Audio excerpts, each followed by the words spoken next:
So let's get Ayesha on here. Hi, Ayesha. Hey, Peter. I'm Oh, sorry that you're feeling a little under the weather, but I'm so glad you're yeah. here.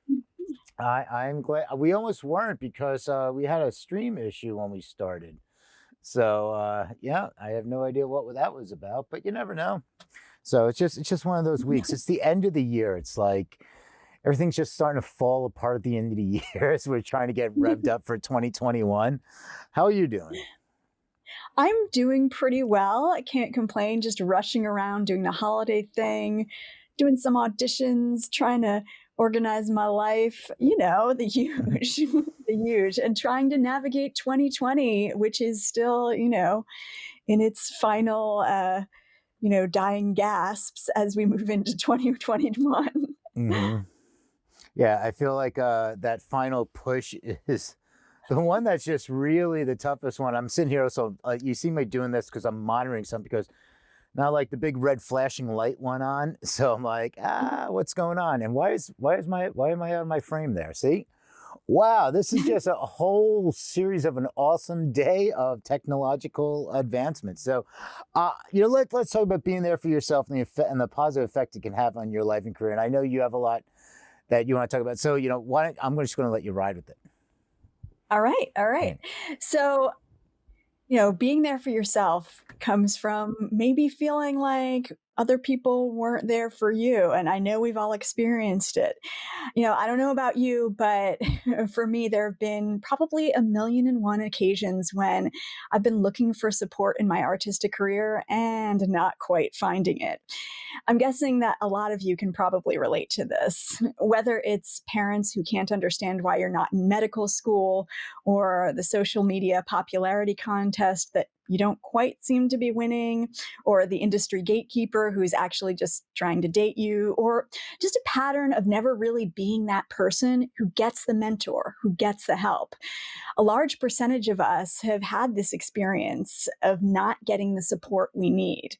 And it's hard. Let's just say it. It's really, really hard. So, what are we going to do about it? Today, I just want to talk about a few steps in finding ways that we can make all this a little easier by making a space to really support ourselves. And I think the first step in that process is recognizing those people in your life who simply are never going to be the source of the support you need. It doesn't mean that you have to X these people out of your life completely or anything, because a lot of times they're people that are really close to you. It just means that you need to stop having the expectation for yourself that these people are suddenly going to be someone that they've never been before and behave in ways that they've never behaved before. So, step one is to stop holding your breath for these people. You will suffocate if you do. The next step, I think, is to realize and recognize places in your life, even tiny ones, where you are getting support, and recognize the people in your life who are on the same page as you. For me, just this weekend, I had a self tape audition for acting, and my roommate was kind enough on his day off to be my reader for 15 pages of sides. That's support. Or even right here on this show, I'm giving a big shout out to Peter for creating Music Industry City as a platform to have a show like this one. I mean, that's fire. That's a big deal.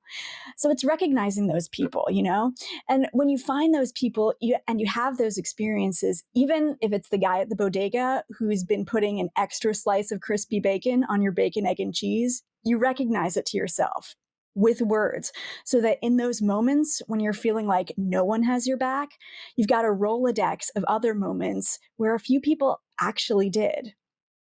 And the last thing I want to throw out there on this, and it's a very big topic that can't all be discussed today, but just one last thing, is to just get hip with the idea that you are going to have to do the lion's share of work yourself.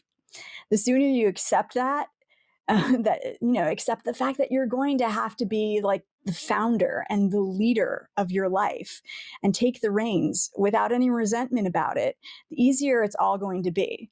Because in accepting a life as a creative, we've accepted the role of being the creator of our own life with all the responsibilities and, yeah, let's just say it, all the straight up burdens that come with it.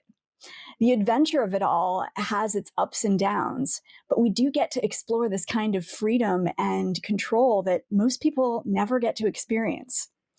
And remember, even though your path is yours, there is someone out there who can relate. It's a lonely path, but also we aren't entirely alone. There's always someone there. Sometimes it just helps to know that, yes, there's someone else out there just like you. And in your own ways, we're all going to keep moving forward together. And that's what I got.